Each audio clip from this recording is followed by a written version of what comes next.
बिस्मिल्लाहिर्रहमानिर्रहीम। अस्सलामु अलैकुम वरहमतुल्लाहि वबरकातुहू।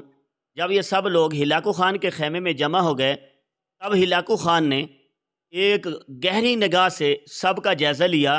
फिर वो दुख भरे अंदाज में अपने उन सारे सलारों को मुखातब करके कहने लगा, ये जो बरकाई खान के हाथों हमें शिकस्त का सामना करना पड़ा है, तुम में से कोई जानता है कि इसकी वजह क्या है? उस मौके पर अंकल नचार बोला, कहने लगा, खाकान बात यह है कि अकेला बरकाई खान हमें शिकस्त नहीं दे सकता था।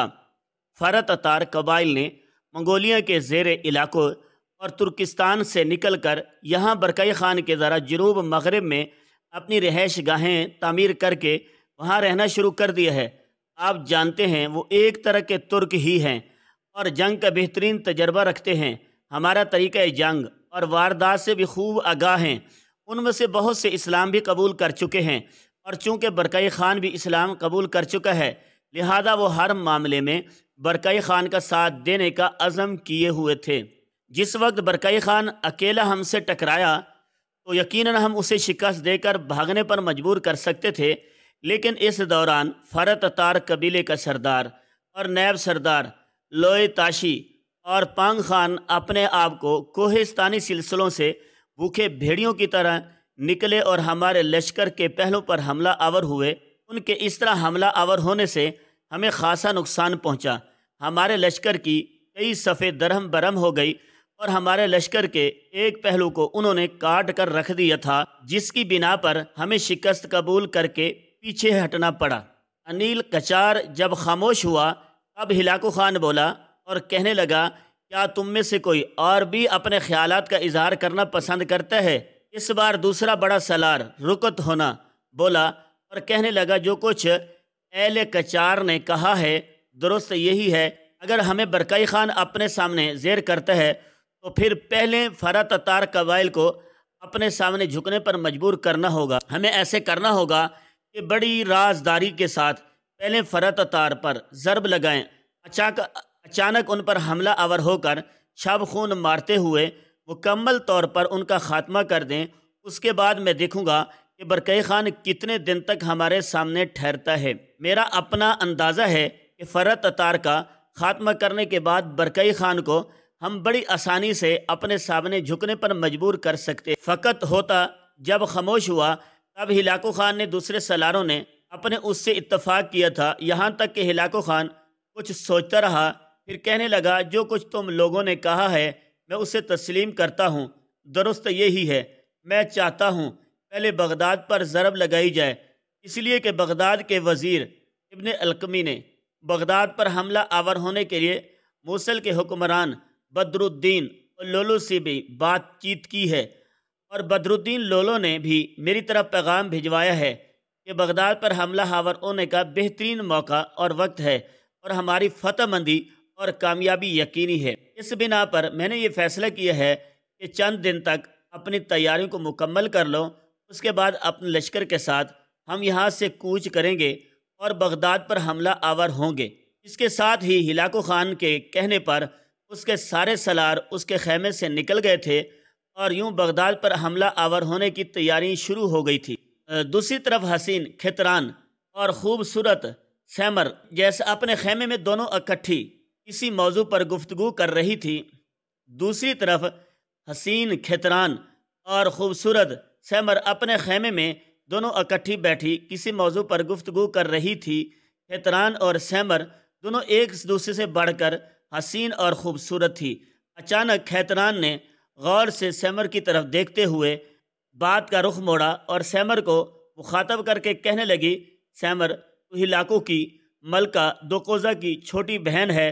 तू यकीनन हिलाकू से मुताल्लिक सबसे बेहतरीन जानती होगी और चंद दिन पहले तुमने मुझसे कहा था कि हिलाकू के लश्कर की ऐसी ताकत और कुव्वत है कि इन इलाकों में कोई भी लश्कर हिलाकू खान का मुकाबला नहीं कर सकेगा। और अब जो हिलाकू खान को बरकाई खान के हाथों शिकस्त का सामना करना पड़ा है तो उससे क्या समझाना चाहिए। सैमर के लबों पर उस मौके पर हल्का सा तजस्सुस नमूदार हुआ। खितरान की तरफ देखते मौका पर हल्का सा तबस्सुम नमूदार हुआ। फिर कहने लगी, खितरान, मेरी बहन, तेरा कहना दुरुस्त है। اگر وقتی طور پر برکئی خان کے مقابلے میں ہلاکو خان کو ناکامی اور شکست کا سامنا کرنا پڑا ہے تو اس کا ازالہ بہت جلد ہوگا۔ تم دیکھو گے کہ ایک وقت ایسا آئے گا کہ ہلاکو خان برکئی خان سے انتقام لے لے گا اور اس کے کوہستانی سلسلے میں گھس کر اس کی ناکامی اور اپنی کامیابی کو یقینی بنائے گا، اس لیے کہ ہلاکو خان پر جو کوئی ضرب لگاتا ہے اسے ناکام بناتا ہے۔ ہلاکو خان اس سے انتقام لینا بھولتا نہیں ہے۔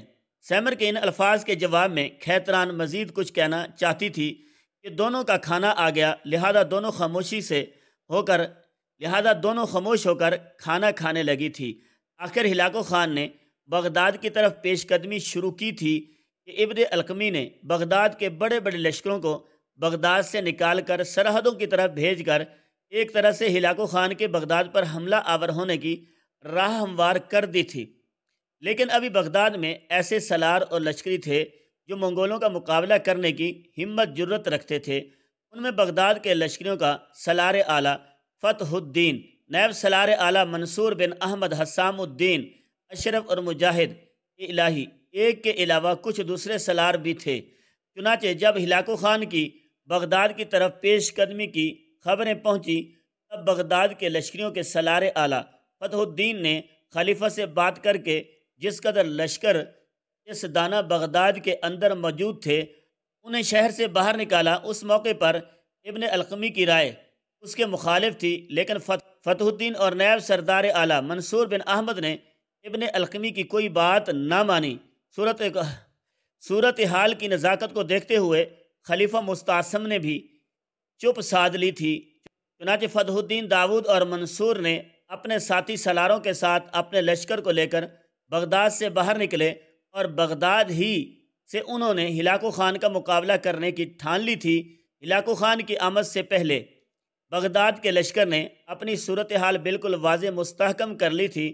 چنانچہ ہلاکو خان جب اپنے لشکر کے ساتھ وہاں پہنچا تو فتح الدین اور منصور بن احمد کے کہنے پر اس کا مقابلہ کرنے کے لیے انہوں نے اپنے لشکر کو تیار کیا۔ دونوں طرف سے منشنیں درست ہونا شروع ہو گئی تھی۔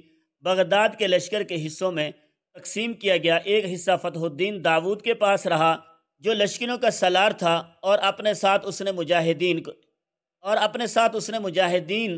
ایک کو رکھا۔ لشکر کا دوسرا حصہ نیب سالار منصور بن احمد کی کمانڈری میں تھا اور وہ اپنے حصے کے لشکر کے ساتھ دائیں جانب، جبکہ صالح بن اشرف اس کے نیب کی حیثیت سے کام کر رہا تھا۔